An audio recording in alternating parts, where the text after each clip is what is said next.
Pessoal, então boa noite.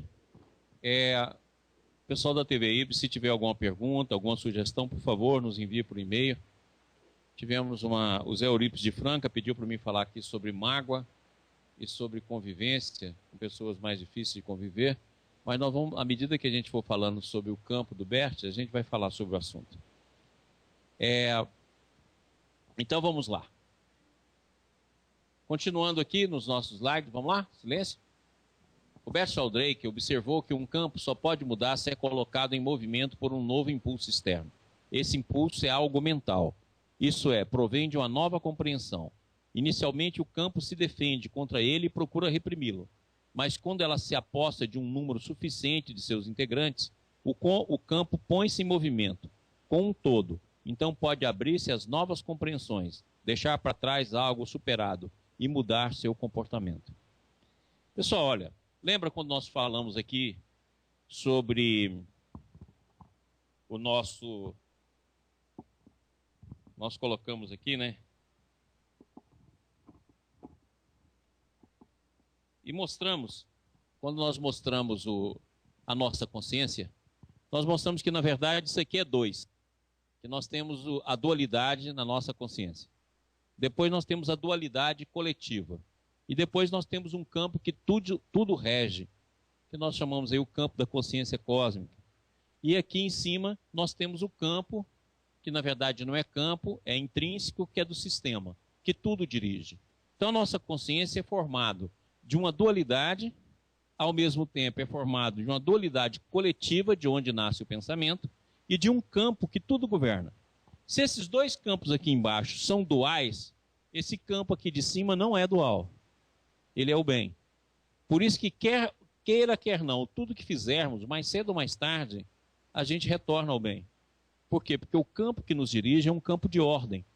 Esse campo aqui, que eu chamo de campo de consciência cósmica, é o que o Baldi chama de lei. Ou seja, a lei que tudo penetra, que tudo dirige, que tudo está íntimo. E essa lei expressa ordem. Então, consequentemente, é daqui que tudo é dirigido. E essa lei está interligada ao campo do sistema. Então, consequentemente, nós temos um campo vibracional e um campo interior, um campo íntimo, onde tudo é regido, onde tudo está presente. Dessa forma, nós precisamos ver como é que as imagens são formadas. Olha aqui o que o Sheldrake diz. Através do impulso. Na hora que você põe em movimento, existe o impulso. Então, hoje eu gostaria de discutir um pouco como é que a nossa mente funciona. Como é que é a nossa mente? E como é que ela funciona? Certo? Nós vamos ter algumas coisas que eu vou trazer para vocês de Emmanuel, que Emmanuel é um cara que estuda muito bem isso aí. Então, eu peguei algumas coisas de Emmanuel e depois eu vou trazer para vocês as citações para que vocês possam estudar, principalmente no livro Roteiro, no livro Consolador e no livro Pensamento e Vida. Então, vamos lá. Me põe a caneta aqui, por favor. Então, o que eu vou falar é o que está lá.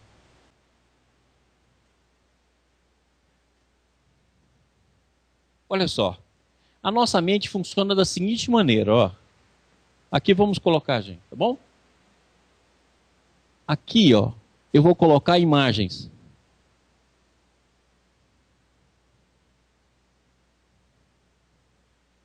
Essas imagens são imagens que a gente chama de real. São as imagens que ocorreram, que antes estava na nossa mente e virou ato. Virou palavra, tá claro? E virou ato. Elas se fixaram. Imagens que nós provocamos ou imagem que nós vimos na convivência com os outros. Então nós vamos chamar isso aqui, entre aspas, de imagem real. Essas imagens eu coloquei assim, ó, para dar a ideia de que essas imagens todas, e mais tarde o Adalto está fazendo um desenho sobre isso aqui para a gente, essas imagens elas vêm desde a reencarnação passada. Das várias encarnações. Então você imagina a quantidade de imagem que a gente tem no nosso pré-consciente. A quantidade de imagem que onde está a nossa consciência mergulhada. O Emmanuel então diz que essas imagens ficam aqui como se fossem energias potenciais. Olha que bacana. Igualzinho o Sheldrake está falando. Se é energia potencial, na hora que você coloca em movimento, gera energia cinética. Então, consequentemente, vai gerar um impulso que vai atuar no meio. E pouco a pouco esse impulso atua no campo e quando atua no campo, vai influenciar outras pessoas no campo. Daí que uma prece à distância, uma oração à distância, uma palavra falada de maneira correta, é um impulso que vai gerar novas imagens no campo. Porque junto com essas imagens, nós temos outras imagens aqui, ó. Outras imagens aqui, que eu vou chamar então de imagens virtuais. Igual as partículas. O que as imagens virtuais?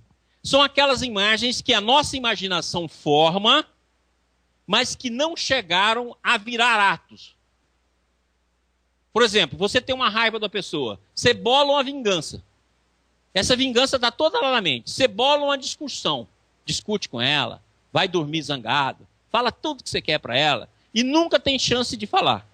Então essas imagens expressam intenções que algumas foram realizadas aqui e as outras não, que ficam em forma de vontade não manifesta, que ficam em forma de desejos, que ficam em forma de tendências, que ficam em forma de revolta, que ficam em forma de prática do bem.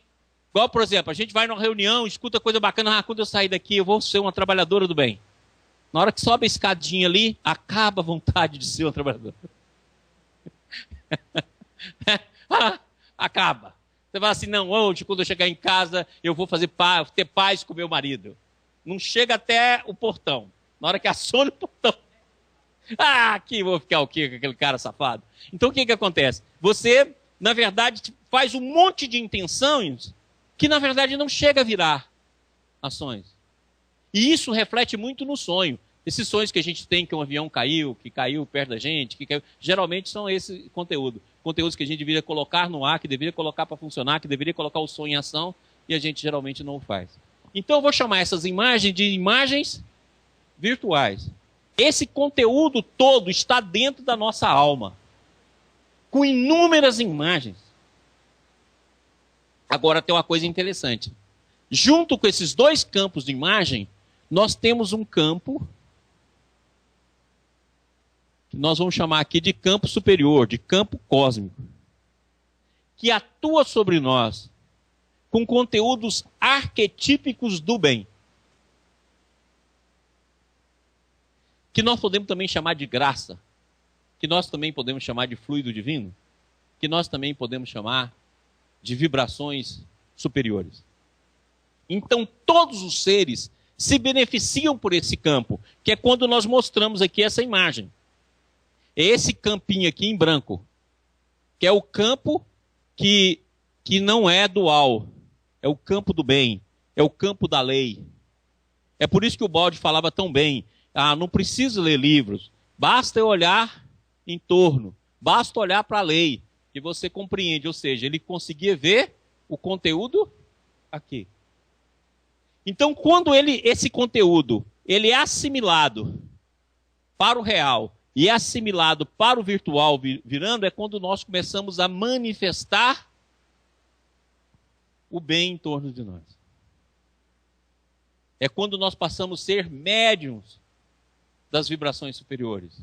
É quando nós assumimos a nossa natureza divina. É quando então nós começamos a desenvolver a fé e começamos a desenvolver a intuição. O que a gente entende por fé? Fé não é crença. Crença é a forma com que a gente acredita em determinadas coisas. Fé, como diz Emmanuel, é a certeza em Deus. Então, através da fé, e sobretudo, através da intuição, nós vamos para esse campo aqui, ó. E aí as imagens aqui começam a nascer desse centro. E essas imagens, então, começam a vir e se manifestar no mundo. Então, é a partir daí que atua. Por essa razão, quando Jesus disse que os apóstolos seriam perseguidos, e ele fala, quando foram chamados diante de reis, não se preocupeis, que a voz do Espírito Santo falará por vós. Ou seja, vocês não precisam usar o intelecto, não precisam usar o conhecimento existente. Pode deixar que a voz do Espírito Santo falará por vós. É essa aqui, ó, que depende da nossa sintonia. Então você pode olhar que a gente acumula o cérebro de muita coisa. Muita coisa. Nós precisamos deixar com que a nossa mente fique um pouco livre. É aquilo que os orientais vão chamar de vazio. Em que você deixa para que isso aqui se manifeste. E todas essas imagens estão acumuladas. Então, como você está presa num campo, você está ligado a esse campo, as suas imagens, sejam elas virtuais ou seja aquelas que você coloca em prática, está ligado ao campo. E o número de pessoas que pensam como você, encarnado e desencarnado. Então você vê que é milhões. O seu pensamento expressa milhões. No momento que essa força, esse conteúdo é expresso, então da mesma forma, na hora que você vibra, pega a imagem virtual, se transforma ela numa oração e dirige uma pessoa, você imediatamente vai estar mexendo no campo. Na hora que eu pego, numa constelação familiar, os representantes de uma pessoa e coloco ele para poder ordenar esse campo, eu estou mexendo no campo coletivo, estou mexendo no campo familiar, consequentemente, gerando novas imagens. Porque se a pessoa aderir a essa vibração, ela pode então receber novas ideias, novos conteúdos que vão mudar. Reparem bem, não tem absolutamente nada que a gente faça na vida que não nasceu antes de uma imagem no nosso campo mental. Quem nos rege é uma imagem que surge no nosso campo mental. Você fala, não, eu não tinha nem intenção de bater naquela pessoa. E de uma hora para outra, uma discussão dessa, eu peguei e dei um tapa na pessoa. Eu não tinha essa intenção. Tinha. Porque você já vinha criando imagens de violência. Você já vinha criando atos de violência, seja através da palavra, seja através do gesto, seja através da frustração, seja através da revolta. Já estava em você. Então aquele impulso apenas se exteriorizou de algo que você já cultivava, que já estava presente. Então aquela história da gota d'água. Então muitas vezes a discussão só foi a gota d'água de todo o conteúdo que já estava manifesto. Seja de forma virtual, seja de forma real, seja virtual real. Dentro de um processo que você já nutria. Então da mesma forma, quem não sintoniza aqui, Emmanuel deixa claro que isso é uma sintonia. Se você não sintoniza, você nunca percebe esse campo agindo na sua vida. É por isso que nós não percebemos a presença de Deus. Deus para a gente sempre é uma hipótese. Deus é sempre algo distante. Por quê? Porque na verdade a manifestação dele a gente apenas usa aqui, para dar força às nossas próprias criações. É por Jesus foi tão claro. Se alguém quiser ganhar a sua vida, perdê-la-á. O que ele está querendo dizer? Quer dizer, se você quer ganhar a verdadeira vida, tem de perder essa, onde a sua mente é ocupada por uma série de coisas. E hoje em dia nós temos, a maioria das pessoas, eu uso esse termo, que eu falo assim, mente coisenta.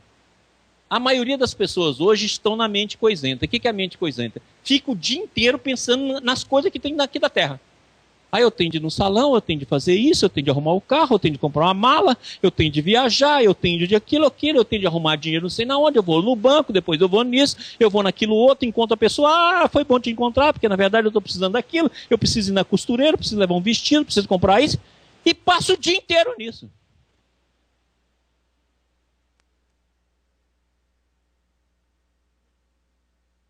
Aí muitas vezes você pega a pessoa, muitas vezes você coloca ela e fala assim, me diz para mim as imagens que você tem de Deus. Ela não consegue expressar uma imagem de Deus. Nem o vezinho de barba no céu. Ela não tem esse conteúdo. Fala assim, me dê uma imagem do Cristo, me dê um processo interior seu, imagens que possam mostrar o processo interior seu de espiritualidade. Não tem. No máximo que ela consegue é repetir frase de alguém, repetir uma frase de um livro. Não tem imagens. Por quê? Porque ela fica na coisa. Ela fica presa no dia a dia. Olha se não é assim. É impressionante hoje como está assim. A pessoa fica presa no conteúdo do dia a dia, no conteúdo que eu chamo de conteúdo puramente terreno, puramente instintivo, puramente de reflexo. Ocupa a mente o dia inteiro. E você fala assim, não, mas eu não tenho tempo. Olha o tempo que você tem para pensar. Você tem um tempo gigantesco para pensar. E se você pensasse no sentido correto, você ia recebendo um influxo daqui, ó. É aquilo que nós já explicamos. Agora, entendeu o Buda? Na hora que ele entra no estado de iluminação, ele recebe aqui, ó. Por isso que acaba ele está iluminado, porque esse campo já estava aberto e ele acaba de abrir. Entendeu? Então nós precisamos começar a educar a nossa mente nesse sentido. Fazer com que a nossa mente, o virtual aqui, ó, comece a desenvolver o campo do conhecimento. Comece a desenvolver o campo da autopercepção. Você pode olhar que nós temos extrema dificuldade de falar o que nós somos. Aí você exagera alguns defeitos e mente. Ah, eu sou orgulhosa, vaidosa e tal. Tá bom, minha filha. Você é vaidosa como? Onde? De que forma? Como é que é a sua dinâmica de vaidade? O que você é capaz de fazer pela sua vaidade? Quais as leis você é capaz de infligir em relação ao outro na sua vaidade? Até onde você acha que sua vaidade é capaz de te levar nos excessos? Ah, não sei não. E aí que dá, a gente vai, reencarna, desencarna, reencarna e desencarna, com aquilo que Kardec fala, né? Reencarnações que ficam paradas no tempo. Reencarnações improdutivas. Então nós precisamos olhar para isso aqui, ó. Porque no momento em que a gente trabalhar, né, com essas imagens centrada aqui, não tem como. Ela vai mexer no campo. Novas imagens, novos processos. Eu sou da opinião que nós poderíamos, com o tempo, gerar uma terapia com base em imagem. É uma das coisas que eu gostaria muito de fazer no IBS. Fazer as constelações psíquicas e da constelação você trabalhar com imagem.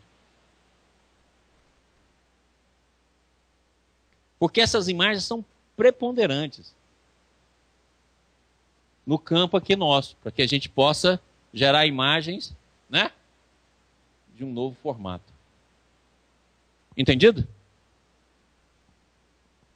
Alguma pergunta? Maurício, André, quando você fala desse campo da graça e da busca do indivíduo por esse campo da graça, a impressão que eu tenho é que quanto mais o indivíduo busca, parece que ele vai se tornando mais difícil de se acessar. Não. Não. Isso aí foi uma imagem que você criou, filho. Pois não. Então vamos tratar essa imagem agora. Olha aqui. Vamos fazer de uma maneira grosseira? Como é que é o processo? Aqui nós temos, ó, a energia e a matéria. As linhas de força da energia e da matéria, elas são dirigidas pela mente. Por isso que você pode ter, como você viu em Elias, quando Elias entra em contato com aquela viúva que tem uma criancinha que está sem comida, ele vai lá e faz um pote de farinha e faz gerar a farinha. Como a gente vê hoje em dia com Sai Baba, que é capaz de gerar uma cinza, que ele abençoa as pessoas que estão com ele. Como aconteceu com Chico, que era capaz de gerar perfume. Várias histórias do Chico contam desse processo. Ele materializava perfume dentro do bolso, sem que o bolso ficasse molhado. Olha só que coisa interessantíssima. Certo? Langerton contou várias histórias para a gente, do Chico, em que o bolso dele estava cheio de perfume e por fora não estava molhado. E ele tirava e fazia assim com a mão. Ó. Ele contava. Ou seja, esse processo que gera do nada, na verdade não é do nada. Por quê? Porque as linhas de força são coordenadas pela mente. Entendeu por que Jesus pode multiplicar o pão, pode multiplicar o peixe? Porque se tudo é formado de partículas, a mente dá o molde, você automaticamente organiza a matéria da maneira que você quer. Da mesma forma que uma dona de casa pega um alimento e transforma ele na alquimia da cozinha. Ela vai lá, pega um alimento que está lá totalmente diferente e no final, quando ela mistura em vários temperos, ela gera um alimento que não existia. A partir de um conteúdo que ela pegou. Ela pega um arroz, ela pega um tomate. Tomate não está caro, né? Tomate, ela pega pega uma cebola, ela pega um creme, ela pega não sei o que, quando pensa que não, ela faz um alimento de algo que não tem nada a ver com aquilo que foi iniciado. Se você pegar aquilo que dá de resultado com aquilo que você iniciou. Então pega as partículas, pega a energia, pega as partículas, certo? E organize ela a partir de um molde mental. Você é capaz de gerar qualquer coisa. A gente precisa fazê-la através da matéria. Então nós vamos lá, fazemos uma forma e damos conta de fazer um tijolo. Vamos lá, criamos uma forma e damos conta de fazer um concreto e fazemos uma coluna. Da mesma forma, os espíritos superiores são capazes de reger o campo da matéria. E aqui, ó, antes do campo da matéria, tem um campo de informação que deriva da consciência cósmica. Esse campo de informação organiza a mente. A mente organiza a matéria. Vamos falar, o que é o campo de informação? Vamos pegar, por exemplo, um programa de computador. O programa, então, né, vai organizar os vários links que você possui. E é capaz, então, de uma hora para outra, gerar imagens do nada, apenas por combinação. 0, 1, 1, 0, 1, 1, 0 e vai embora. Certo? Ou seja, esse campo de informação, ele é ilimitado. E ele está em constante mudança. Então é isso que a gente acessa naquela linha vertical. O campo da mente, o campo da informação, que origina-se no campo da consciência cósmica. Que é aquela consciência, a primeira consciência da queda. E acima disso está o espírito. Então isso aqui emana, isso aqui irradia, isso daqui informa, isso daqui organiza energia e matéria. Entendido? Não entendeu? Só um instantinho.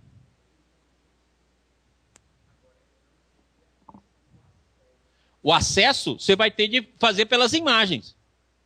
Lembra, o acesso, você fala assim, eu não compreendo Deus. Você tem de ir formando imagens, que vai nascer dos arquétipos. Então, se você pegar, por exemplo, a mitologia nada mais é do que a descrição da queda. Cada deus daquele, Zeus, o Apolo, Afrodite, aquilo ali são as diferentes consciências no processo de queda. Por isso que Deus come, né? Vai lá, come, reparte em pedaços, cada pedaço desses gera um ser, porque a gente fragmentou a personalidade. Um belo dia aí, lá pela frente, eu vou dar um curso de mitologia com essa visão. Porque a mitologia é a descrição do processo da queda. É imagens arquetípicas que descrevem a contração da consciência. É aqui que é a caixa de Pandora. A caixa de Pandora é o próprio processo do inconsciente. Na hora que o ser, então, cai, forma uma caixa, quando abre, todo o conteúdo que está no inconsciente atua. Então, esse processo se processa através de imagens. Agora, não é imagens falsas que você cria a partir somente da sua mente. Isso aí é de coisa coisenta. Que você vai lá, não, eu vou ficar tranquilo, vou pensar na imagem, num sol, numa areia. Muito bem, isso aí pode ajudar você a se acalmar. Não vejo negatividade nisso. Pode te ajudar a fazer com que sua mente flua um pouquinho melhor. Mas não, à medida que você for desenvolvendo, deixa a imagem ser formada. Aí você vai ver que ele vai tendo um fluxo, vai vindo um fluxo de imagens que vão te inundando.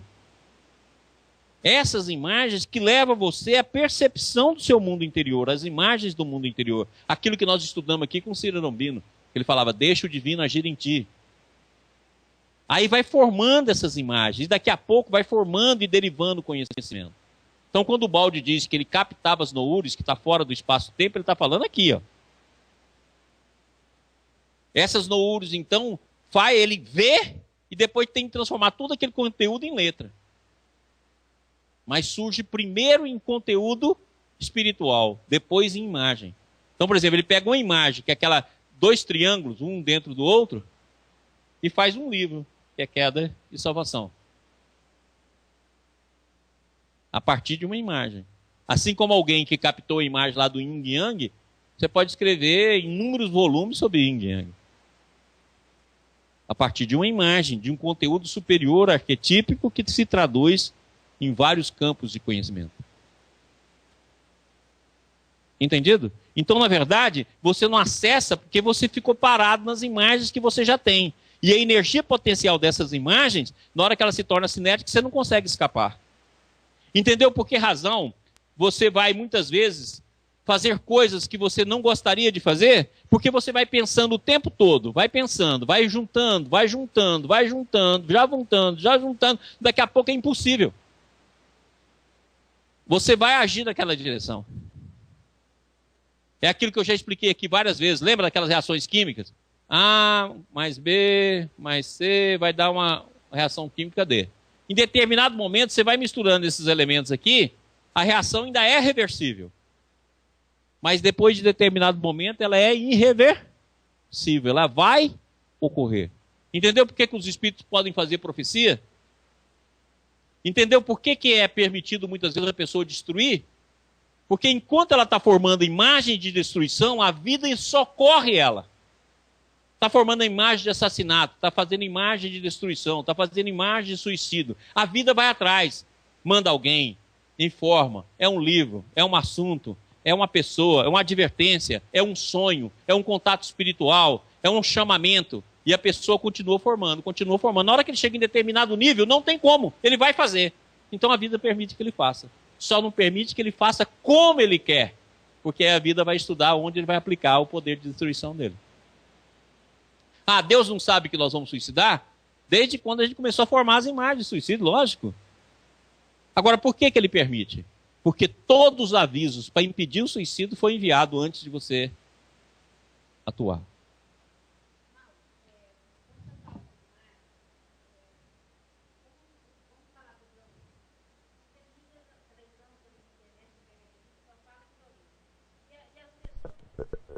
A pergunta não está saindo. Oi? Não estamos ouvindo a pergunta. Só um instantinho. É porque estava desligado. Está ouvindo? Sim. Eu estou falando sobre a imagem. Você é quem? Vânia, Ah, tá bom. Vânia. a imagem. Então, eu estou falando que agora tudo é revista, televisão, internet só fala sobre a violência. Então, você não acha que cada vez que sai essas imagens, cada vez vai aumentar mais a violência, porque todo mundo está dentro daquela imagem, fica vendo. E se fosse ao contrário, se eu estivesse passando, as pessoas amparando, as pessoas ajudando, a imagem não mudaria as pessoas também? Olha só que interessante. Nós mesmos estamos acostumados com essas imagens. Hoje você tem canais de televisão a cabo. Por que você não pega canal que não tem violência nenhuma? Tem gente, por exemplo, que só gosta de assistir aquele canal de bichinho. Fica lá o dia inteiro assistindo bichinho. Aí você fala, Deus me livre, eu gosto de sangue. Você pode olhar que você não tem essa paciência. Você fala da violência, mas você também faz parte daquela onda que nós mostramos aqui na aula passada. Você fala que não gosta de violência, mas vamos fazer o seguinte, vamos tirar toda a violência da TV. MMA, luta, boxe, disputa, vamos tirar novela que fala de violência, novela só vai vir com pessoas boazinhas, anjinho, falando do bem. Na hora da novela, não vai ter nada de intriga, nada de ninguém perseguindo ninguém, só vai ter aulas bacanas sobre o amor, sobre a vida, certo? Livro, está proibido 50 tons de qualquer coisa, tá claro? Nós vamos só ter tons de amor, 100 tons de amor, 1000 tons de amor, vai! Você pode olhar que quando a gente pensa assim, você não quer. Porque você está acostumado a nutrir a própria imagem de intriga, disso, de disputa, de briga. A violência está em nós. É aquilo que o Krishnamurti fala, que eu já falei tantas vezes aqui. Nós somos o mundo. Não vem, não. Pode ser que hoje você já não queira uma violencinha assim, né? Tão grandinha, mas você quer uma média. Mas quer. Ela está lá. Tanto é verdade que você pode olhar. Olha aí em termos de venda de música, venda de livro, venda de TV, pode olhar. Você acha que o meio de comunicação é bobo? Ele coloca aquilo que vende. Então a gente reclama porque a gente também faz parte. Pai, Oi? temos pergunta. Pois não. Pergunta feita pelo pessoal lá do grupo seu de Campo Grande, Mato Grosso do Sul. Onde nasce o pensamento? Se tudo vem em imagem, o pensamento vem de onde? Olha só que interessante. O pensamento é coletivo. Ele vem do campo coletivo. Tá claro? É daqui que nasce o pensamento. Ele é vibracional. Ele vem do campo coletivo. Agora, qual é a energia que nutre o campo coletivo? Olha, quando você pega um carro, você coloca gasolina ou álcool, certo? Aí, quem está nutrindo o movimento do carro é a gasolina ou álcool. Ou seja, qual é a gasolina ou o álcool do pensamento?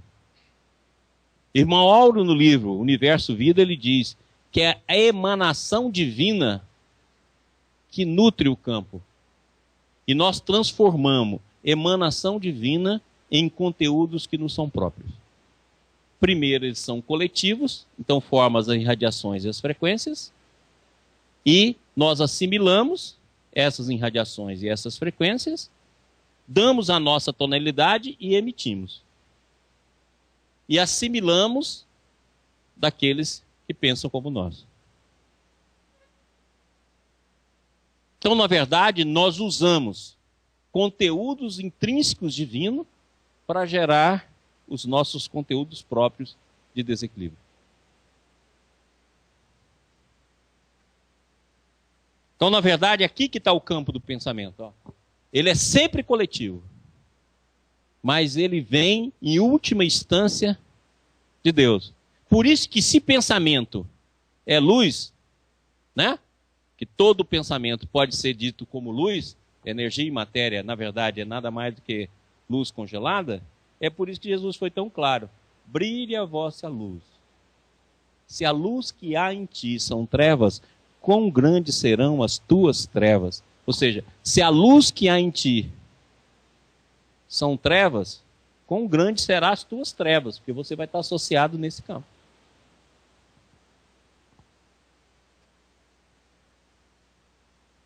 Ok?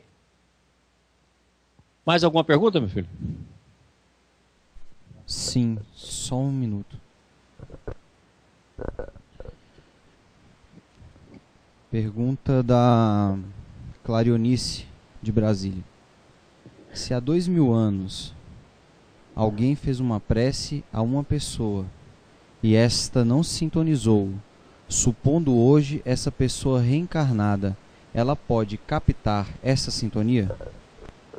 Sem dúvida. É por isso que Jesus deixou claro. Jesus, quando esteve entre nós, além dele ter feito a obra, que é o nosso planeta, ele magnetizou, através da sua onda intrínseca de amor, tudo que existe em torno de nós.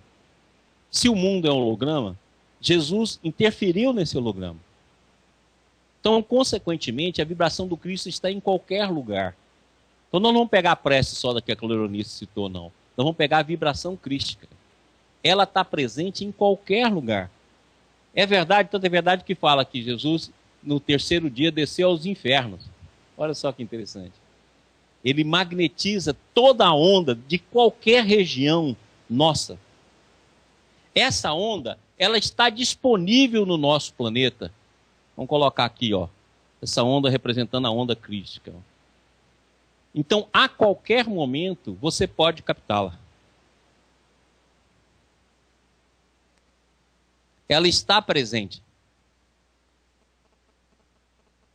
Então, muitas das visões que os grandes santos tiveram do Cristo, nada mais é do que a emanação vibratória presente, que ele capta, aquilo toda vibração se traduz em som, em cheiro e em imagem.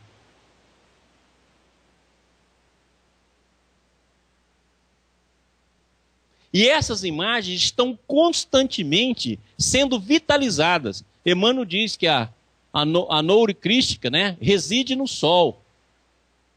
Então essa visão de residir no Sol significa que a irradiação do Sol, que penetra todas as coisas, traz também a onda crística, que potencializa esse processo. Só está à espera da gente abrir o nosso campo pessoal para que esse conteúdo nos penetre. Agora, só penetra na hora que você abre. Ninguém é capaz de abrir por você. Por isso que a lição do Evangelho é buscar e acharei, bater e abrir-se-vos-á. Todo aquele que busca, recebe. Então essa que é a lição, não tem como. Você pode estar aqui no meio do inferno. A vibração vai fazer isso. Porque você não permite que ela penetre. Então o umbral, as trevas, não é uma condição natural dos nossos seres. É uma condição daquele que não absorve essas vibrações. Na hora que absorver, muda de ambiente na hora que quiser. Eu vejo muitas vezes pessoas, não, quando eu morrer eu não queria ir para um umbral. Ô, criatura, não vá a partir de hoje. Não tem de ir. É o seu conteúdo. Então esse conteúdo que eu desenhei aqui, né? Daqui a pouco nós desenhamos. Então esse conteúdo que nós desenhamos aqui, ó, é o conteúdo que vai definir o peso específico do nosso perispírito. É por isso que Jesus foi tão claro. Quando vier na glória do Senhor com todos os anjos, direi àqueles, benditos sejam que estão à minha direita, porque tive fome e me deste de comer, tive sede e me deste de beber. Aí, Senhor, quando é que nós te vimos na praça?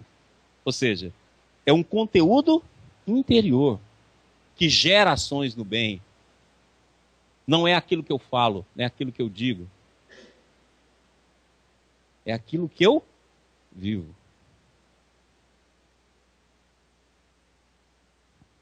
Ok? Então, muitas vezes, quando Paulo de Tarso fala que o cristão é justificado pela fé, e os nossos irmãos evangélicos pegaram muito essa questão da fé para falar que basta que você crê, é diferente. Não é justificado pela crença. Então, quando Paulo de Tarso fala da fé, eu vejo 1000 discussões, já li 200 mil livros sobre esse assunto. É uma besteira, porque, na verdade, quando ele está falando em fé, ele quer dizer que você está desenvolvendo a intuição, você está em contato com Deus, automaticamente gerando obras. Ele não fala crença. Ele não fala que o cristão é justificado pela crença. Ele é justificado pela fé. Olha, quem está na fé está em contato com o divino. Consequentemente, está desenvolvendo o campo da intuição, está desenvolvendo a espiritualidade. E isso vai gerar imagens que vai colocar em ação. Não tem como. Quem está na fé, consequentemente, vai estar na caridade. Tanto é verdade que você pega o evangelho e está lá. A caridade é a irmã da fé, é a irmã da piedade. Porque é o resultado final da ação da fé. Ele não fala, é justificado pela crença, como pensa muita gente. Aí eu acredito que meu Deus é o único que salva, eu vou ser salvo. Não vai ser salvo nem de você, filho. Vai ficar preso na semente. Então é diferente, nós não precisamos discutir, porque quem está na fé está naquele centro, naquela imagem que nós desenhamos aqui no centro. Ok? Voltemos. Marcos Paulo. Próximo slide. Pode ir? Outra compreensão nova resultou da evolução do trabalho com as constelações familiares e seu desenvolvimento, a partir da expressão dos movimentos da alma. O Bert, os últimos livros do Bert, ele já fala sobre esse movimento da alma. Muito interessante. Quando ele iniciou todo o trabalho dele com a constelação familiar, ele pegava vários representantes e colocava o representante do pai, da mãe, do avô, do crime, das pessoas que foram excluídas da família e faziam uma constelação. Ele continuou fazendo esse trabalho. Mas agora ele descobriu também que se ele colocar só a pessoa pertencente à família, que está com a família, e deixar um tempo, ela faz um movimento que começa a expressar o campo. Aí ele começa a utilizar outras pessoas apenas para colocar a pessoa no campo. São movimentos sutis, que ele deu o nome de movimento da alma. E segundo ele, todo esse movimento, a maioria deles vai aparecer nos olhos. Interessante que Jesus fala, né, que os olhos é a janela da alma. Então ele fala que surge Conforme a pessoa olha para o chão, ele sabe que na hora que ela olhou para o chão, aquele conteúdo ali é porque tem alguém, tem algum crime, tem alguma morte, tem alguém que foi. E ele fala que ele vai percebendo dentro do campo. Lógico que ele está usando a intuição. Tem muita gente que acha que aqui é só repetir o Bert. Não, tem de ter intuição. E aí ele falou que esse movimento, a alma está levando ele a uma nova visão, que é o movimento do espírito. Então ele tá, os últimos livros dele já está nessa feição. Então nós podemos fazer a constelação, e isso eu sempre pensei assim, que você pode fazer com o movimento da alma. E nós podemos usar essas constelações também no campo da desobsessão. Através do movimento da alma, você faz a constelação e faz a desobsessão. Constela inclusive os conteúdos psíquicos que estão ligados àquela pessoa. Então é um campo imenso para a gente pesquisar, um campo imenso para a gente ver. Nós temos um trabalho imenso aí de pesquisa para desenvolver as coisas que vão casando com todo o trabalho que a gente está fazendo. Então assim nós podemos amanhã ter um trabalho que nos ajude nesse processo. Imagina uma gente ter imagem terapia, junto com constelações psíquicas e desobsessão, constelações psíquicas e cura, constelações psíquicas em atendimento. Já pensou? E é aí que nós temos que fazer para a gente poder gerar a maior quantidade de bem possível, né? Transformando a nós mesmos e os outros. Verificou-se que, quando damos aos representantes de uma constelação familiar tempo suficiente para se concentrarem e não interferirmos, de repente eles são tomados por um movimento que se desenvolve sempre na mesma direção, no sentido de conectar num nível superior o que estava separado. Lembra? Se essa consciência aqui de cima é a consciência integradora, cadê o nosso negócio aqui? Eu já mudei? Aqui. Se essa consciência aqui de cima é a consciência integradora, então não tem como. A nossa tendência é integrar. Você pode olhar que você não consegue viver só. Você está sempre em busca de integração. Integração num grupo, integração com pessoas, integração familiar. Essa é a nossa tendência natural, é aquilo que está permanente. Eu falo que nós temos duas tendências que são naturais, que é uma a busca da felicidade. Isso está em todo ser humano, é o centro da nossa vida. E a outra é a busca de integração. Todo mundo quer integrar. Integrar com algo, com alguém, com animal inclusive. Né? Quanta gente tem toda a força de amor nele concentrado num cachorro, concentrado num... Muito melhor amar um cachorro do que um marido cachorro, né? O cachorro dá muito menos trabalho. Vai que o tiozinho não presta. Aí dá um trabalho pra gente que não é brincadeira. Ai, tiozinho, né? Muito melhor.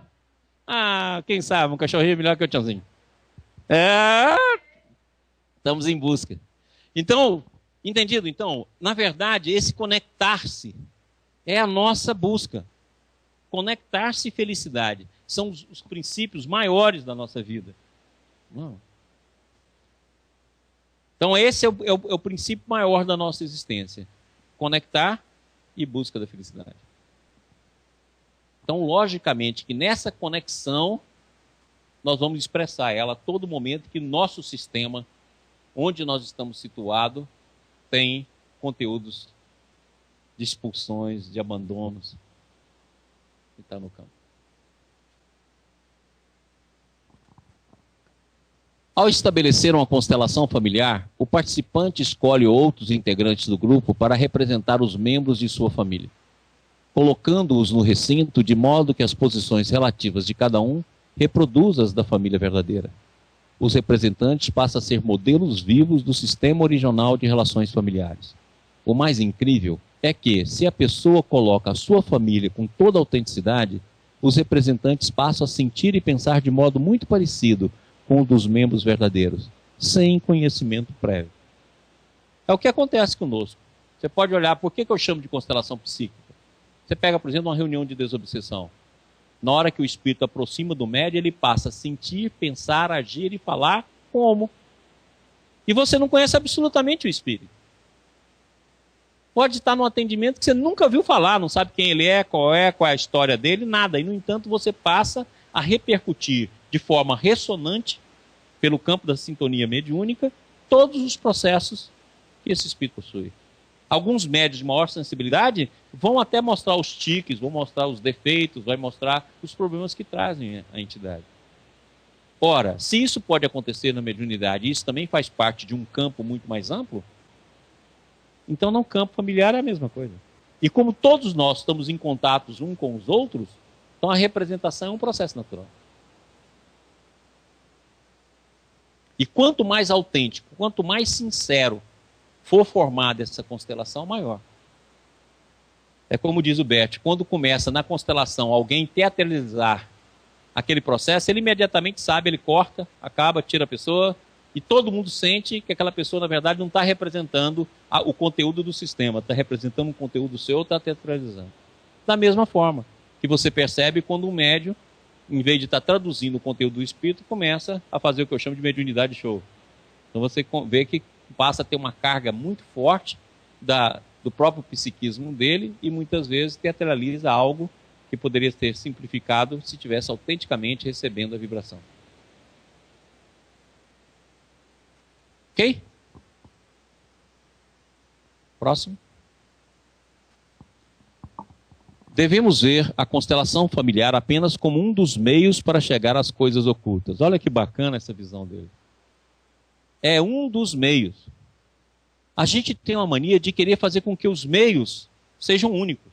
Um único tipo de desobsessão, um único tipo de atendimento. Não, nós estamos iniciando o processo psíquico no mundo. Nós temos que achar vários meios que vão traduzindo os inúmeros campos, fenômenos que estão ao nosso lado e que a gente não enxerga.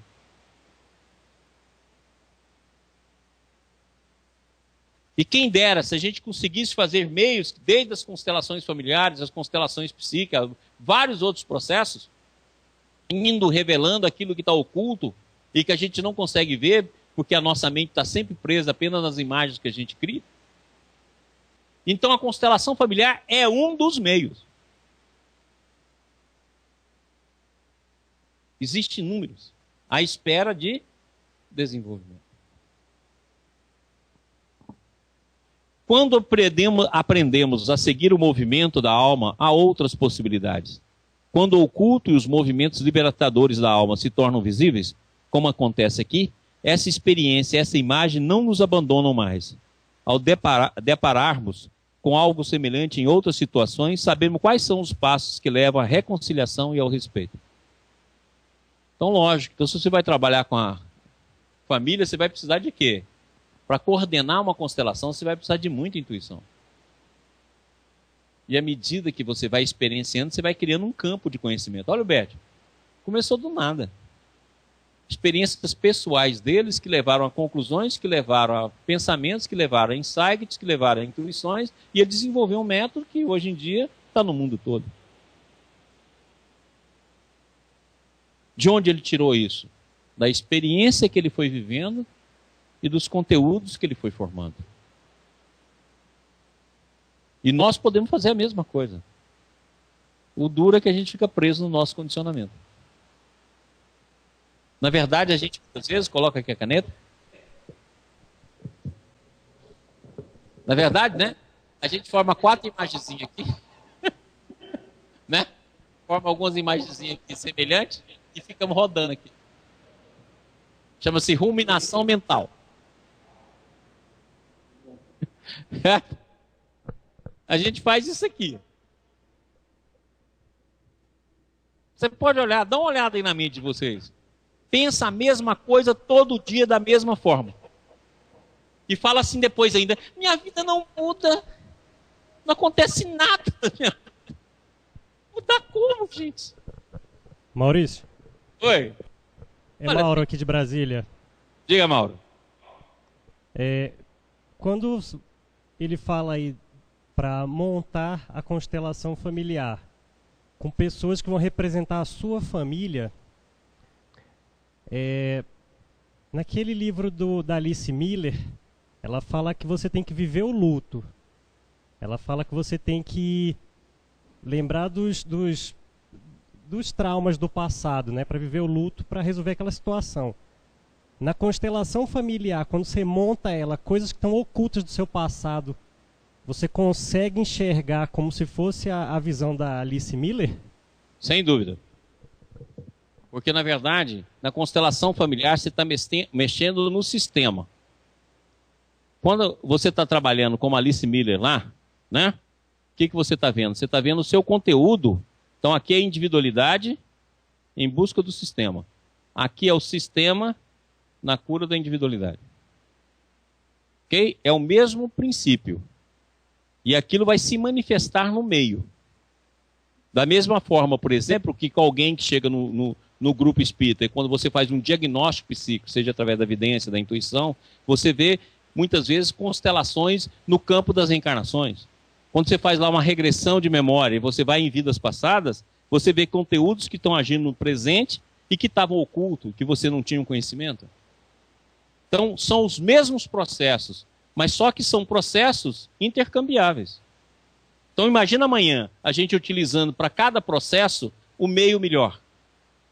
Você fazer um diagnóstico e ver qual o processo que você vai iniciar. Não, eu vou começar aqui com a psicoterapia. Eu vou iniciar aqui com a constelação familiar. Eu vou iniciar aqui com o processo de regressão. Eu vou começar aqui com a regressão à vida passada. Eu vou iniciar aqui com o processo de desobsessão, um processo de cura. Você imagina amanhã você ter vários arsenais e você arsenal para que você possa trabalhar e amanhã você escolher qual o melhor e o mais indicado para aquele momento para a pessoa.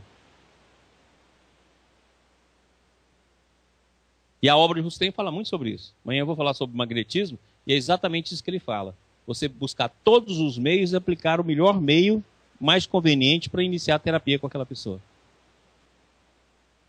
Entendeu, Mauro? Beleza. Pessoal, um cafezinho. 5 minutinhos, pessoal aí da TV Ibis. Uma levantadinha, uma descansadinha para a gente retornar.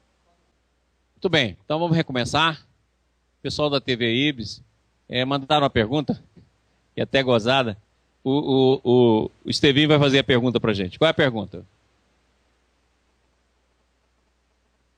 Alô? Oi. Qual é a pergunta? A pergunta é do Valmir. Sim. Ao desencarnar, se eu não quero ir mais para o umbral ou colônias espirituais, para onde eu vou?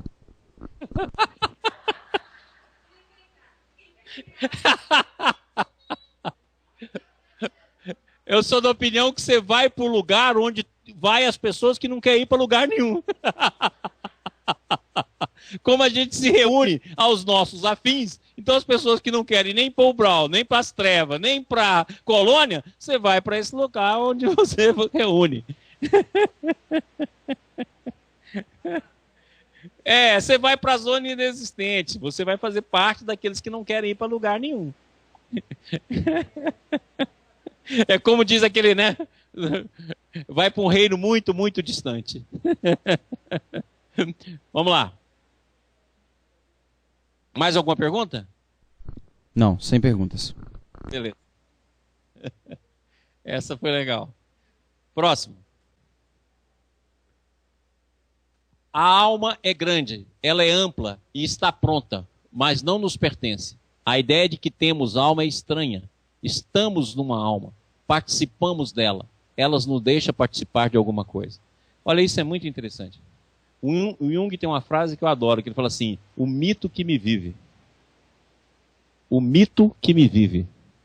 Então, na verdade, você faz parte de uma alma. Lembra aqui as definições que nós já falamos. Vamos lá? De novo?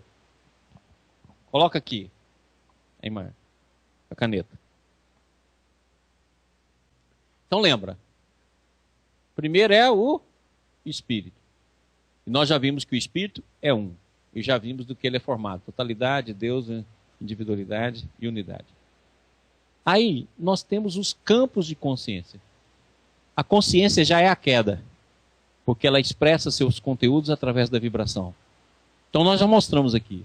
A consciência C1, que vai formar a consciência cósmica, até a consciência CN, que é a consciência espaço-temporal. Tá claro? Consequentemente, nós chamamos, à medida que a gente vem aqui e estamos na consciência hominal, nós formamos personalidades. Então, o que é a personalidade? A personalidade é a expressão do ego e uma ferramenta em busca de consciências mais amplas, em busca do espírito. Por isso que fala que é a viagem de volta. Eu chamo de alma o conjunto de todas as personalidades hominais e abaixo do homem que nós formamos e que ainda vamos formar. Então isso que vem ser a alma. Então nós fazemos parte de um campo de pensamento, que é o campo de pensamento coletivo. Nós fazemos parte de um campo de consciência. Nós fazemos parte de um espírito. Então, na verdade, todo o processo é totalidade. E a individualidade faz parte dessa totalidade. O David Bohm tem uma imagem que eu gosto muito. Ele fala assim: imaginemos que todo mundo fosse como se fosse um fluxo de um oceano. Um fluxo de oceano, ou seja, tudo, na verdade, é um contínuo. É um fluxo. Agora, vamos ter a imagem de que dentro desse fluxo forma redemoinhos. Redemoinhos. Dentro desse fluxo. Redemoinhos de diferentes giros, de diferentes velocidades. Olha só, dentro de um contínuo, nós temos a individualidade. Nós podemos dizer, então, que o redemoinho, ele vai ter um giro, ele vai ter uma velocidade, ele vai ter aspectos individuais. Então, dentro de um contínuo que representa todo o nosso universo, que representa toda a nossa vida, aqui está presente a individualidade na totalidade, na unidade. Então a individualidade está presente. Então o oceano é a totalidade. A individualidade é o redemoinho. A interação entre as diferentes individualidades é a unidade. E o fluxo é a emanação divina. Deus. Então assim, com essa imagem, fica fácil da gente perceber isso. Se nós tivermos uma queda, nós alteramos apenas aquilo que diz respeito à individualidade. Transformamos individualidade em individualismo. Mas nós não quebramos o sistema. Nós não alteramos a lei divina. Nós não alteramos a totalidade. Nós não alteramos a unidade. Nós não alteramos Deus. Como sempre, nós agimos apenas sobre nós mesmos. Então, consequentemente, o processo se deu aqui, sem que a gente saísse de nada disso. Nós estamos presos dentro de nós mesmos. É como alguém que construiu uma bolha de si e vive presa nessa bolha. E aí ele, através do mundo íntimo, vai formando campos de imagem e vive preso nessas imagens. Por isso que eu já falei tantas vezes aqui, né? Desperta tu que dorme. Quando fala que Jesus veio para nos dar a vida verdadeira, ele não está querendo dizer a vida do plano espiritual. Que a vida no plano espiritual também é limitada. Ele está querendo dizer o quê? Ele está querendo dizer que esse tipo de vida que a gente vive é a morte.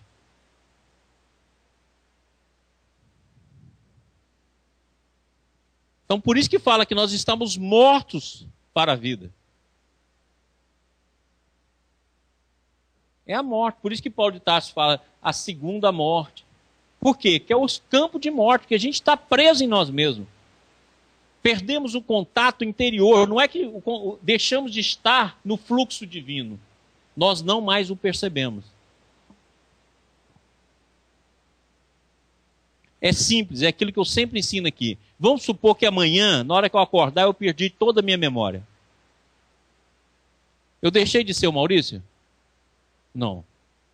Tudo aquilo que aconteceu na minha vida está presente em mim? Está.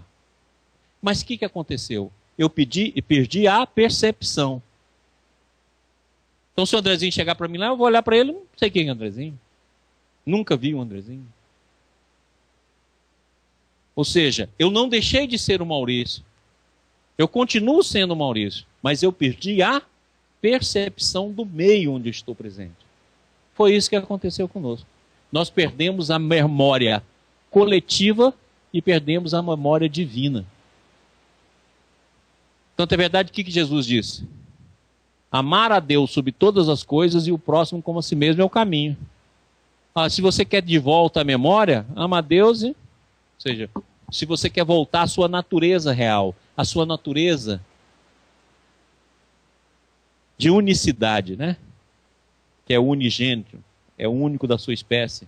Então, se você quer isso, tá claro, faça assim. Então, essa individualidade, ela é única. Quer ver? Marquinhos, coloca aqui para mim as imagens que o Rodrigo mandou. Passa. Pode passar. Eu vou mostrar isso aqui para vocês depois. Pode passar, Marcos. Pode passar. Não vai lá no cantinho lá. Ó, semana que vem vai ser essa aula, tá bom? Vai. Pode ir. Desce. Aqui, ó. Coloca aqui para mim. Deixa eu ver. Pode ir. Mais uma. Mais outra. Deixa eu ver. Mais outra. A última? Oh, não colocou. Vê essa daqui para mim. Vai. Não. Não está aqui, mas eu vou mostrar para vocês. Então, o que acontece? Na verdade, nós somos únicos. Então, essa individualidade é o vórtice. Entendeu? Cada vórtice daquele é um vórtice diferente do outro. Semelhante ao outro. Por isso que fomos criados a imagem e semelhança. Da imagem nós só falamos hoje. A semelhança é que cada vórtice daquele que pertence ao todo, ele é único. Esse vórtice, então, nos constitui. Agora, o que a gente fez? A gente fez o contrário. Volta aqui a imagem. Semana que vem eu vou trazer a citação aqui que nós não colocamos lá. Mas semana que vem eu falo nela. Olha aqui. Nós pegamos o vórtice, fizemos isso, ó, invertemos ele. Mas não conseguimos mudar o oceano.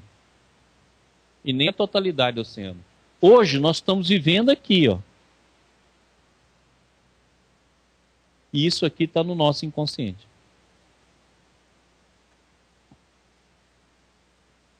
Mas a ligação com os outros continua. A interação com os outros continua. Agora, só que aqui ele é intrínseco, porque você está dentro do próprio oceano, né? Você está dentro do próprio oceano, você está dentro da própria divindade, dentro do fluxo divino, e aqui, ó, você está consumindo o próprio pensamento. É muito semelhante, para quem já leu Libertação, ao ovoide. Se você pegar lá o ovoide, ele alimenta dos próprios pensamentos até chegar na monoideia. Perde o corpo astral. E fica na monoideia. Então pega essa monoideia e rompe com ela. Ele vai para o não ser, que é a queda. Então o ovoide é a tentativa de repetir a primeira queda. Então ele fica preso aqui, ó. E você pode olhar que você é preso nas suas próprias imagens. Se você não modificar as imagens para abrir para o outro, você sempre está preso nela. Que a gente chama do nosso modo de ser, da nossa personalidade, da minha maneira de comportar. E você não consegue romper, a não ser que você vá alargando o campo das imagens.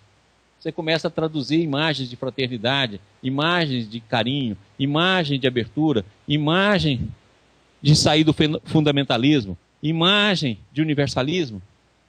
Aí a sua mente vai abrindo. E vai abrindo também para o outro.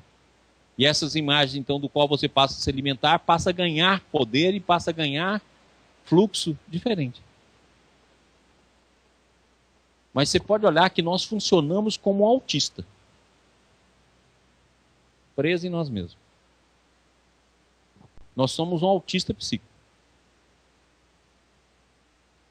Você fala assim, não, mas a gente ama as pessoas. Não. Você projeta conteúdos da imagem e que você quer que a pessoa caiba aqui dentro. Então, na verdade, é aquilo que eu sempre falo. Eu falo assim, a gente ama a nós mesmos os outros. Porque você faz o seguinte, ó. Você tem uma ideia aqui de como você quer que a pessoa amada seja. Eu quero que ele fale assim comigo, faz assim, me peça em casamento assado, seja educadinho, seja bonitinho, seja romântico, me faça isso, me faça aquilo. Aí você já dá o figurino para a pessoa. Aí a pessoa aqui, ó, a pessoa é o tchãozinho, barrigudinho aqui e tal. Aí você passa a vida brigando pro tchãozinho caber aqui nessas imagens, sabe? O tchãozinho olha assim e fala, gente, mas eu não sou nada disso. É?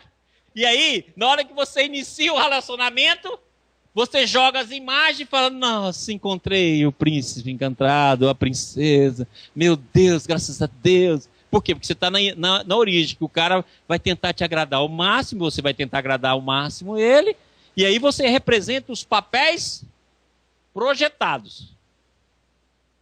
Né? É aquilo que eu já falei aqui, a alma gêmea que se transforma em alma gemada. Então o que acontece? Aí, passou o tempo, você olha e fala, mas esse aqui, aí você fica ele, o tchãozinho, barrigudinho e tal, com você. Você fala, meu Deus!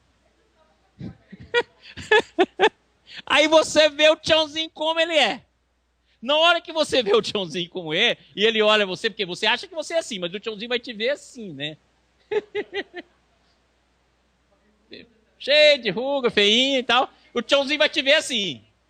E na hora que você vê o tchãozinho daquela forma, o que acontece? Aí a pessoa fala assim, eu deixei de amar. Me decepcionei. Não era nada daquilo que eu queria. Fui enganada. A pessoa é fingida, mentirosa. Não olhou no espelho, não. Está de costas para o espelho. Fiz tudo. Nossa, dei minha vida para ele. E aí é quando surge. Nesse estado aqui, ó, para surgir o amor aqui, tem de haver aceitação mútua. Caso contrário, foi-se. Então, na verdade, a gente ama nos outros aquilo que nós projetamos de nós mesmos. Então, as pessoas, elas vivem conosco assim, ó. A gente projeta, né? Aqui tem um espelho onde a gente vê nós mesmos. E a pessoa está aqui. É assim que a gente vive. E é por isso que a gente passa a vida brigando. Brigando com ele aqui, para ele caber aqui na nossa imagem. Passa a vida. Tem gente que é casado 30 anos, 40 anos, e brigando. Você é assim, você faz isso. Que decepcionada. Sabia que hoje é o aniversário da primeira vez que a gente deu a mão, quando a gente estava na esquina. Você nem lembrar disso. Tá claro? Então sempre é um processo de projeção. Hã? O homem é terrível, meu filho. Nem isso ele faz. Ele nem projeta. É pior. Entendido? Esse é o processo, então, que a gente vive. Essas são as imagens. E nós ficamos presos nisso tudo aqui. Você fica preso no dia a dia, fica preso no campo econômico, fica preso no campo de preocupação. E muitas vezes você quer reger a vida conforme o seu conteúdo. Vamos pegar aqui, né? Os controladores. O que ele fala? Por filho A, eu quero isso, isso, isso, isso. Tá? Por filho B, eu quero isso, isso, isso, isso. E vai. E aí, para dar desculpa, ela fala assim, eu quero o melhor para você. Mamãe quer o melhor para você. E o melhor é a maneira que eu penso, que eu acho. E nessa história do melhor, tenta controlar todo o ambiente, e passa a vida toda fazendo isso. Aí controla marido, controla filho, vizinho, no serviço, tudo, controla tudo. E aí, quando acaba isso aqui, que não tem jeito, o pessoal vai embora, aí vem os netos, vai por cima dos netos. E depois fala assim, eu estou exausta. Na minha família eu carrego tudo. Tudo é sempre eu. Nada. Eu dedico a minha vida a minha família. Pai, Tá claro? Faz isso aqui. Vai. Pode falar. pergunta da TV Ibis. Sim. Pergunta do Darlô. Na sua teoria, Deus, unidade, totalidade, espírito, como fica a salvação para a individualidade? Depende de um Deus exterior? Não. Nada pode ser exterior. Deus não é externo, né? Nada é externo. Darlô, eu sou da opinião que o próprio espaço que a gente acha que é externo, ele é interior. Nada é externo. Na verdade, nós temos essa percepção por causa do processo de divisão. Então, se nada é externo, também não existe um Deus externo. Existe uma imagem que nós criamos de Deus. Você pode olhar que isso na história humana, nós criamos imagem de Deus de todas as formas. Desde o Deus natureza, desde os deuses bichos, desde deuses. Nós criamos deuses das mais diferentes formas. Esses deuses é apenas imagem do conteúdo que a gente busca de Deus. Então, é verdade que à medida que nós vamos evoluindo, vai mudando o conceito. Então, é verdade que hoje a gente dá o conceito de Deus como se fosse uma energia. A gente descobriu a energia, o conceito de Deus agora é energia. Então, consequentemente, Jesus deixou claro que Deus é espírito. E ele gosta daqueles que o adoram em espírito. Então, imagina como nós estamos longe disso. Nós estamos presos na personalidade. Nós estamos presos no individualismo. Nós estamos presos dentro desse conteúdo. Então, você vê como é longe ainda a distância de amar a Deus em espírito. Porque Deus é espírito. Então, essa visão não é uma teoria minha. Quando eu coloco a Deus, unidade, totalidade, divindade, isso está na doutrina espírita e isso está na obra de Ubaldi. Eu só juntei para poder fazer um quadro que nos dê essa visão. Quer dizer, Emmanuel fala sobre todas essas características. E o Deus, que para se buscar, nós temos de ir através de um esforço criativo. Olha, não estamos falando aqui de esforço mental, como a gente faz. Não, um esforço criativo. O que significa o esforço criativo? É aquele que foge do condicionamento.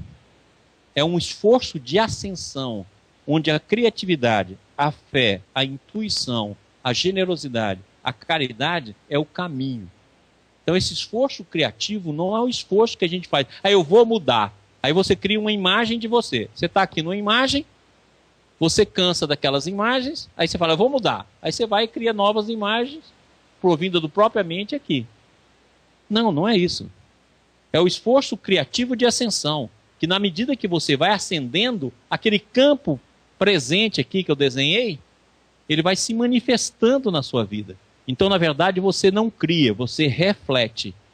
E ao refletir, você passa a fazer parte, passa a comungar, passa um processo de devotamento ao processo de experiência íntima. Ok? Então é isso que se transforma. A gente vai sair do ego para o self. Do self para a totalidade. Da totalidade, retorno à unidade. E do ego para o self, nós vamos fazendo o caminho, então, de desprendimento. Nós vamos, pouco a pouco, desprendendo do caminho do ego, que na verdade é o individualismo, para o self, que é a verdadeira individualidade.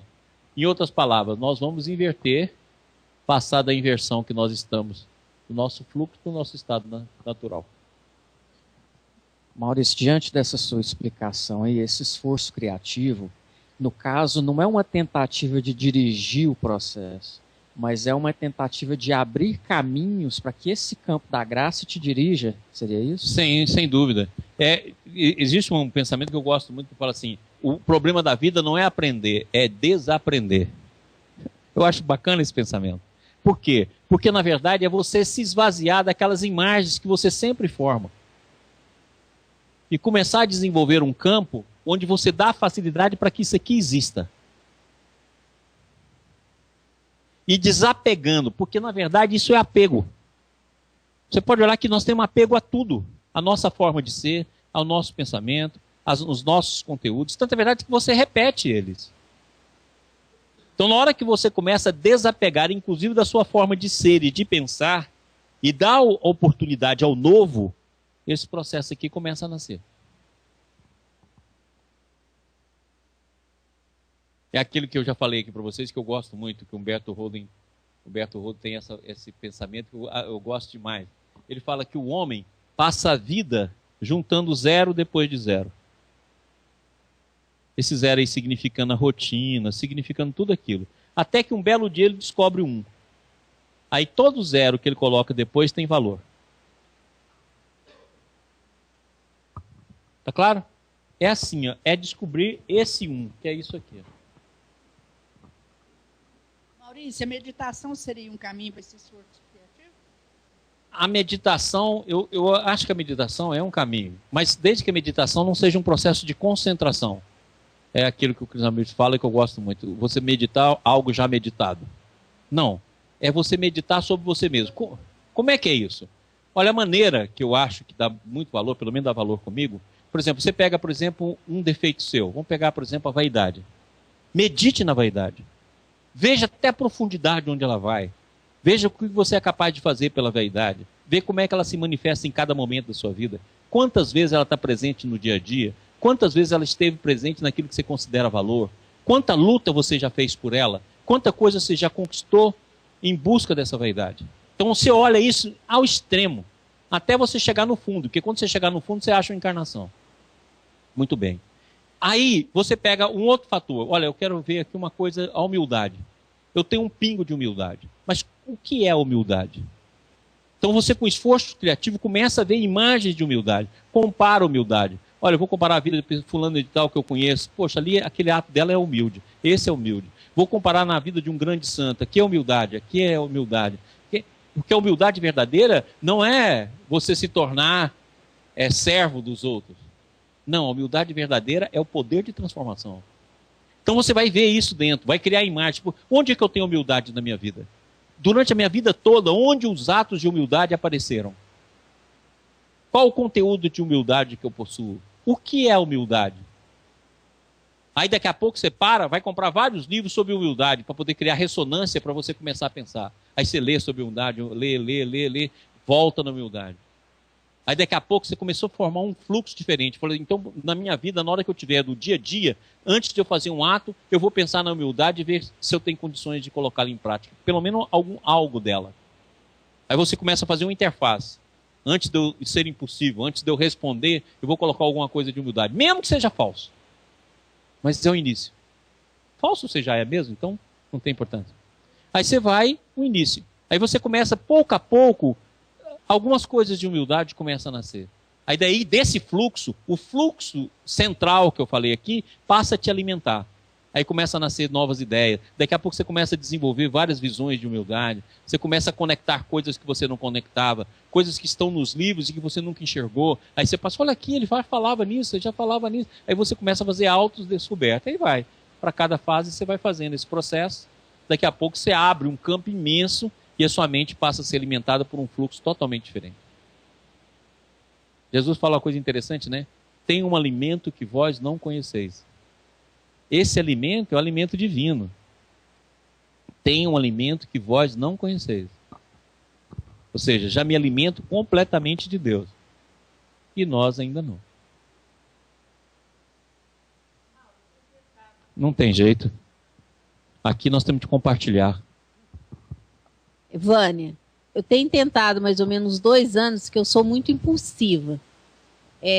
Ser menos impulsiva em tudo na minha vida. Eu tenho conseguido algumas coisas, mas eu acho que eu sou ruinzinha demais. Mas esse que você tá. Não adianta você falar assim, eu não vou ser impulsiva. Não, eu sou impulsiva, vou continuar sendo impulsiva e eu vou entender a dinâmica da impulsividade. E eu vou descobrir onde a impulsividade é útil e onde ela não é útil. Vou te dar um exemplo. Vamos supor que eu sou impulsivo, e alguém chega para mim pedindo um auxílio. Eu posso usar a impulsividade para resolver aquele problema naquela hora. Ó, senhor, será que pode me ajudar? Posso sim, vou atrás, vem cá. Você usa a impulsividade para ajudar aquela pessoa naquela hora. Porque tem gente que não é impulsiva e vai falar o quê? Eu vou ver quem sabe amanhã. Mas se você é impulsividade, você pode resolver várias coisas que a impulsividade vai ser útil. Então aquilo que eu já falei aqui várias vezes, granjeai amigos com as riquezas da iniquidade. Ou seja, o que é granjear amigo da iniquidade? Eu sou impulsivo? Onde que o impulsivo é útil? Ah, eu sou agressivo. Muito bem, onde a agressividade é útil? Hã? Ah, eu vou te dar um exemplo. Uma vez eu estava em Salvador passando as férias. Aí nós me mandando assim, eu estava atrás de um carro. Passou 2 caras grandes e roubou a bolsa da mulher. A mulher começou a gritar, porque estava o dinheiro dela, o passaporte dela, ela ia para a viagem. Começou a gritar. O cara não teve dúvida, virou o carro e saiu atrás do ladrão. Eu falei, gente, esse coitado vai apanhar só. Eu vou atrás dele, porque pelo menos se apanhar, apanha 2 juntos, né? Aí foi. Quando chegou lá na frente, os caras foram entrando no mato. Na hora que foi entrando no mato, desceu um baixinho. Pô, cadê? Ele devia ter 1,5 m, 1,40 m, de calçãozinho. Eu vi aquilo, eu passei a mão na tranca que eu tinha no carro, aquela época que eu usava tranca. Falei, gente, se esses caras voltar, eu pelo menos dou a mão aí pro baixinho. E o baixinho deu um grito, cara. Eu nunca vi uma agressividade daquela. Vou atirar! Ou solta a bolsa, ou vocês são mortos. E eu mesmo acreditei. E eu soltei a tranca. Eu falei, pá. Vai que o baixinho me vê aqui. Vira aqui e me dá um tiro também. Não tinha nada na mão. Rapaz, o grito foi tão forte que o ladrão nem pensou. Jogou a bolsa assim, vup, pra dentro do mato. Ele foi lá, pegou a bolsa da mulher e resgatou a bolsa da mulher. Olha, ele usou o tom de agressividade, que devia ser um tom que ele tinha dentro da alma dele, de forma altamente útil. No momento que eu mesmo acreditei. Falei, não, os ladrões não quiseram nem olhar para trás. O cara já está mirando em mim. Então, quantas vezes você pode, com um grito, com uma situação difícil, você evitar um mal maior? Tem uma passagem de Paulo de Tarso, que Paulo de Tarso está lá nas catacumbas, que chegam os oficiais romanos e começa a molestar as mulheres. Ele dá um grito e fala, olha lá, na hora muda todo o conteúdo. Então, muitas vezes, a energia, a agressividade, ela também pode granjear amigos. Então, lembra, os nossos defeitos têm um momento que eles são úteis. Nós devemos descobrir onde, como. E o resto, nós fazemos essa energia fluir para outro campo. Mas entendendo que eu jamais vou deixar de ser impossível. Mas eu vou trabalhar a minha impulsividade. Lógico. Sempre. Né? Imagina se o mundo estivesse sem você. É lógico que precisa de gente para mandar. Tem tanta gente aí para mandar, para ser mandado. Então tá. É, lógico. É o melhor produto. Não, você não está falando. Ah, lógico. É brincadeira. Beleza. Alguma coisa, Estevinho? Não, tudo certo. Beleza, então. Pessoal, então até semana que vem. Semana que vem eu vou mostrar as imagens, a Dalton está acabando de fazê-la. E aí nós vamos estudar isso aqui com as imagens melhores e vamos dar continuidade ao nosso estudo. Semana que vem ainda é aqui, né, Marcos? Tá. Tá. Então ninguém vai mudar, tá bom? Quando for, avisa. Ok. Vem fazer a nossa prece? É. Pessoal, boa noite então, pessoal da TV Ibis. Boa noite para Brasília, que está com as cadeiras vazias, mas tem a parte técnica lá. E semana que vem eu estou aqui de novo.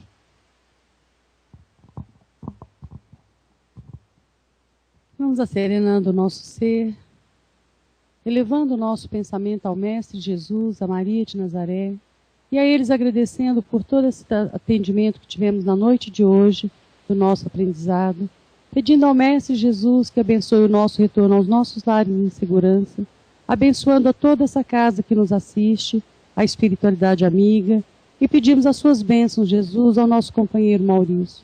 Que a sua paz esteja sempre conosco, que assim seja.